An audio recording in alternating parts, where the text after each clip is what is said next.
Hello there, this is Anna Amelia from Northeast Animal Rights. This is another one of our Saturday Spotlight interviews, and we're delighted to welcome along Dr. Matthew Nagra, who's a naturopathic doctor over there in Canada. So welcome and thank you very much for agreeing to do this for us. No problem. Thanks for having me on. You're very, very welcome. We're going to go straight to the questions. And the first question which I ask everyone, could you please tell me about your vegan journey? Yeah, when I was a teenager or even prior to that, I had some health issues. I struggled with like weight management. I had asthma that was, at some points pretty bad. Um, allergies, a lot of other stuff that just is pretty common. And when I was about 15, I had a personal trainer who promoted more plant-based sort of approach. Not like 100%, but certainly pretty far leaning into that direction. And after quite a bit of resistance as a teenage boy, I eventually tried to adopt some of those recommendations because he actually wanted me to record everything I ate for a couple weeks. And I just thought, oh man, he's going to see my diet and it's so bad. And it's certainly not in line with what he preached. So I made a lot of those changes around then. And I started noticing improvements. Skin was clearing up. I was losing weight. I was feeling better, breathing easier. And that led me to wanting to maybe learn more about that approach. And over the next couple of years, again, I'm a teenager, so I'm reading blogs and some books and stuff like that. It wasn't necessarily diving into the research at that time, but trying to learn more and more about the topic before I was in university. And around my second semester, after the first semester, I was eating a lot more cafeteria food. I was kind of sliding the other way.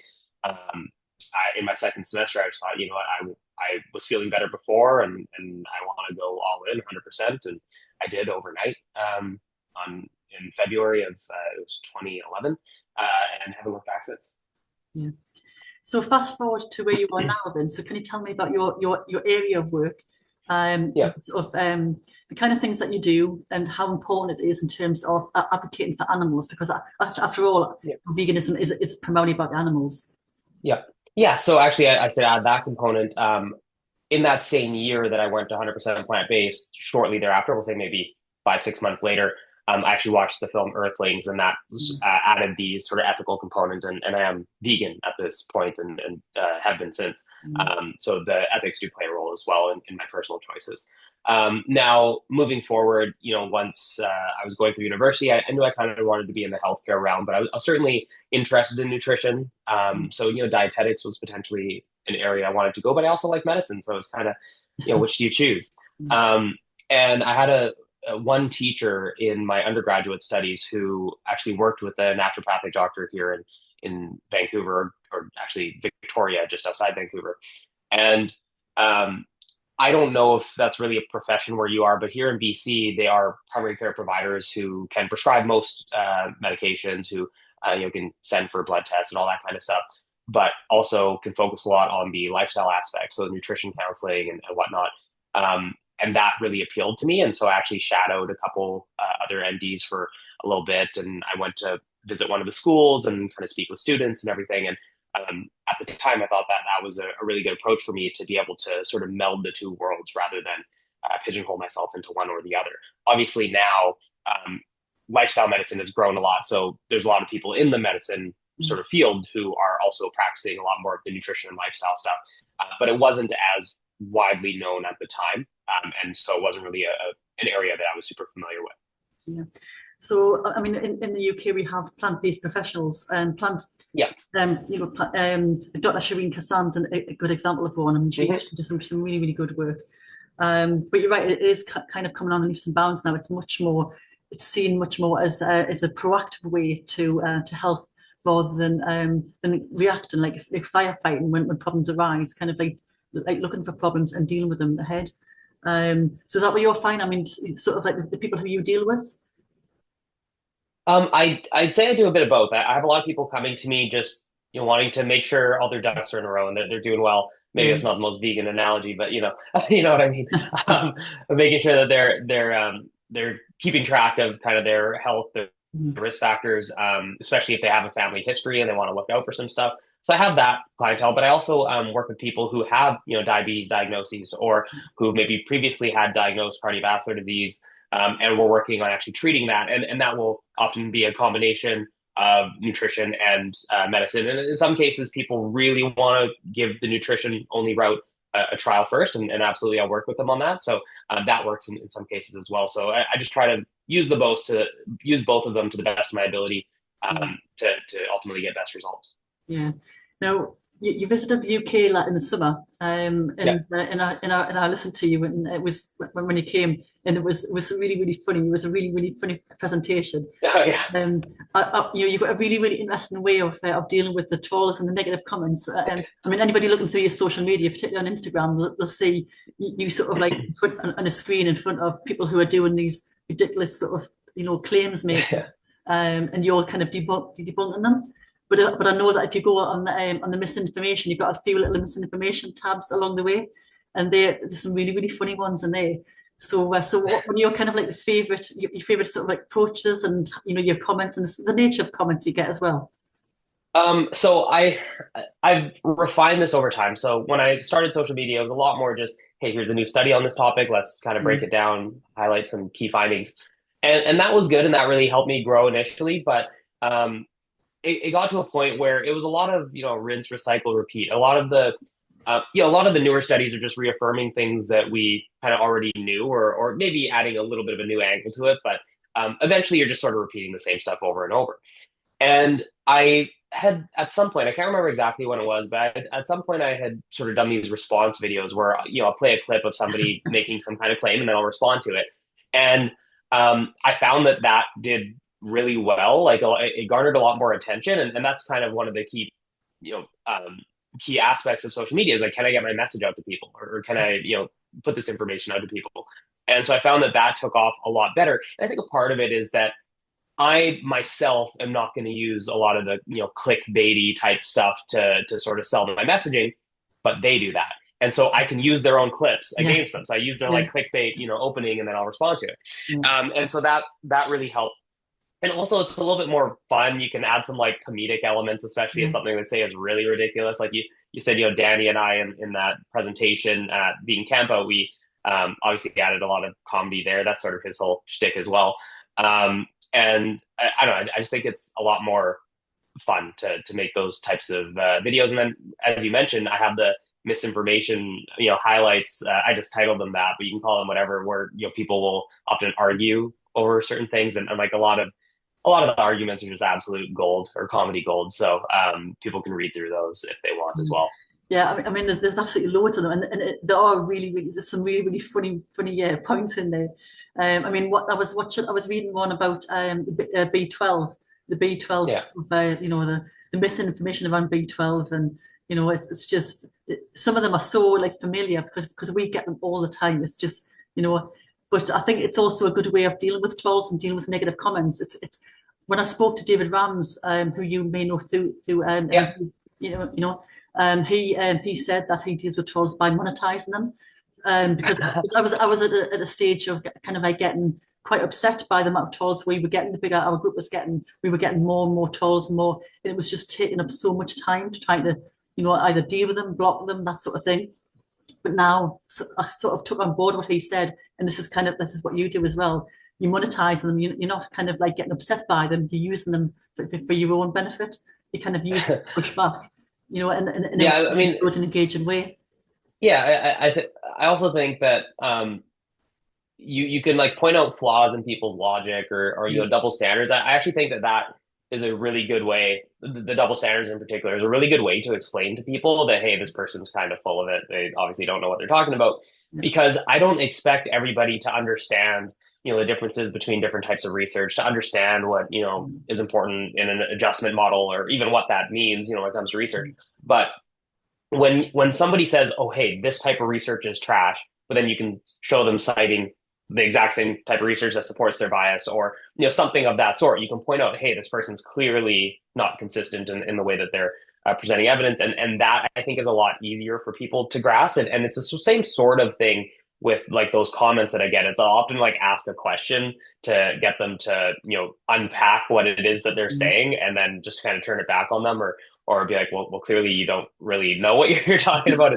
It's just like it's just like a buzzword, that they heard somewhere and they're kind of repeating it. So there's a few different avenues that I go, but I think it is a good opportunity to educate. Yeah, I think you're right. I mean, when you see it's basically the clickbait, the headlines. They have newspapers over here, and you'll be the same way.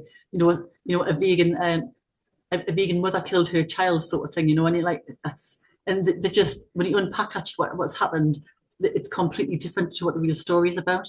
But it's a good way of debunking, especially when I suppose your area of expertise is so there's so much academia involved in this, so much science, and a lot of people are not going to understand that. I mean, I certainly don't understand. I mean, a lot of it, what you talk about in your social media is over my head, but I do get the misinformation stuff. I do get you kind of comparing, pulling out the bones of something and pulling out kind of like what somebody is saying and quite clearly saying this is just a load of nonsense. And that's kind of what we need. We need somebody to simplify things and to tell us what is the case, what are the facts. Yeah, at least that's the goal. That's what I'm trying to do. I feel like sometimes I might still get a little bit into the weeds with the details, but I try to make it as easy as you can with this sort of topic. But I suppose your audience is kind of everyone from, like from me, who has very, very little medical knowledge, to somebody who really, really knows the stuff and is trying to argue with you on a similar sort of level. So you need to be, you need to have kind of like all those angles covered, really, don't you? Yeah, Yeah. yeah. I try to, yeah, I guess cover as much as I can. Yeah, you're pretty well travelled, aren't you? I mean, I know you visit the UK, but I've seen on you've been over to Japan and you've been all over the place. So, what are the differences between? I mean, for a start, the UK and veganism in the UK and veganism in Canada. I think veganism in the UK is, especially London. Actually, Edinburgh is really good too. When I was there last summer, it's I think miles ahead of where it is here. It's not bad here. Like Vancouver, I'd say in particular, where I am in Canada, is pretty good. We have a lot of vegan restaurants. I mean, some are closing, as I think is the case kind of everywhere with just restaurants in general, not just vegan restaurants. Yeah. But there's also vegan options at every restaurant now. Yeah. So if you were in Vancouver, you went to any restaurant, you could find some vegan options and probably some decent ones. So that's a really positive sign. But when I'm in, like, say, London, like I was there with, again, Danny Ishe prior to the vegan campo.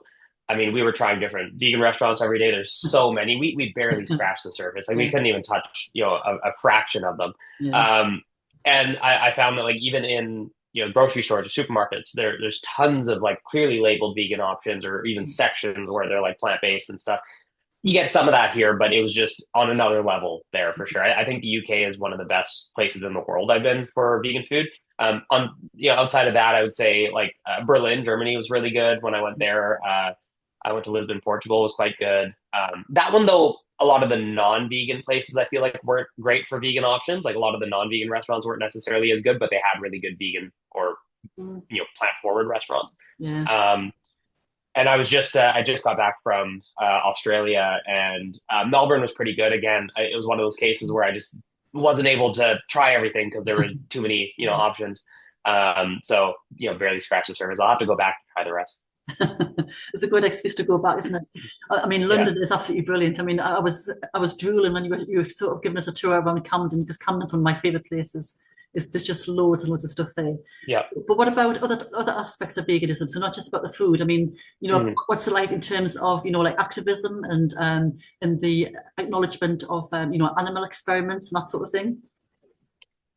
So I'm not as familiar with the research or what's going on here around like animal research and whatnot. I know in like the US, there's PCRM who's doing a lot of work around trying to fight back against animal research. So that would be in the United States. I don't know how that compares to, say, the UK or elsewhere. But as far as activism, I think, again, the UK is probably well ahead of most other places. Like, I am involved with activism here in Vancouver. We have a good core group, but it is largely that core group. Like, there aren't so many different sort of factions doing different types of activism. It is kind of this one group. And then, they add some people, and some people kind of move away and back and forth. But in the UK, from what I've seen and people I know there, it seems like there's a lot more going on. There's a lot more events around activism, like specific protests or demonstrations and that sort of thing. So I would say that UK, again, kind of stands ahead of most other places, at least that I've seen. Yeah. So what sort of activism do you do then? I do like outreach on the streets with some groups here. Yeah, So there's a group that's called Just TV Outreach, run by yeah, a couple friends of mine. And yeah, now, admittedly, it's been a little bit since I've been out there just because I've been traveling and been busy with yeah, some other stuff. yeah, But used to go very regularly and plan to go back at some point. And we just chat with people on the street. Obviously, there's yeah, like footage and that draws people's attention, and then yeah. they have questions about it, and then we kind of go from there. Yeah, I mean, it must be so useful to them that the group, the small group you're in, to have someone like you who's so full of all of the the nutritional knowledge, which can just you can just bat straight back at someone because we get a lot of where to get your protein from, where to get your calcium from, all this kind Yeah, of nonsense, and we do know that sort of stuff, but it does get very tedious. So to be able to kind of to talk to them on a different level, would just be brilliant. I mean, so that's yeah. yeah. So we're coming to the end of our time together now. So what's next for you then? What you up to? I know you travel a lot. So what else have you got in the pipeline? I'm working on a really big paper right now. It probably won't be out by the time this airs, so I feel like I can talk about it. Mm, Something to look forward to. A long paper on seed oils in particular, because there's a lot of pushback against that in favor of things like tallow and butter and whatnot. So we're going to tackle some of those claims. I have a few other papers around plant-based nutrition, like how do you get enough choline? Is choline a concern? mm, We have actually a paper on the carnivore diet that's in review right now. So there's a few different papers coming out. Those will be in the realm of months out. I don't know exactly what the timeline is. You never really know with these sorts of papers because the review process and everything takes a while. So those are things to look forward to. Presenting at a couple conferences. I don't know if I can officially announce yet. Actually, one that I can because it'll be announced by the time this airs that I will be back at Vegan Campo. So that'll mm, be a good one for next summer in the UK.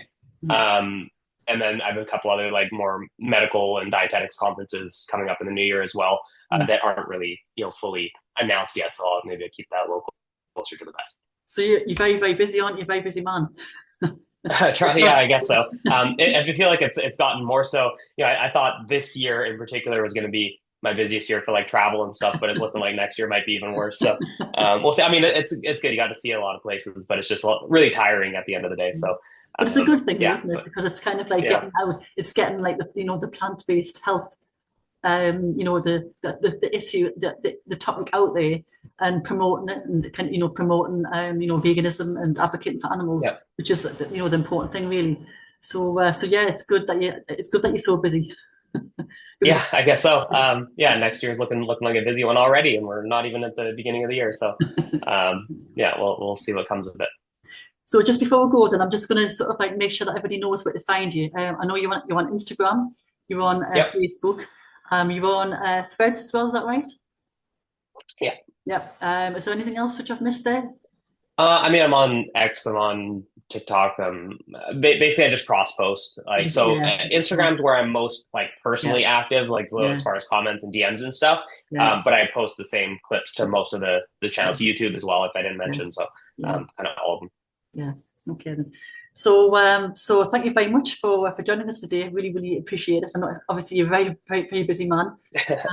So I'm going to sign off and say thank you very much to everybody who's listening, but also to you, Dr. Matthew Nagra, for joining us today. Goodbye for now, and thank you everyone for watching.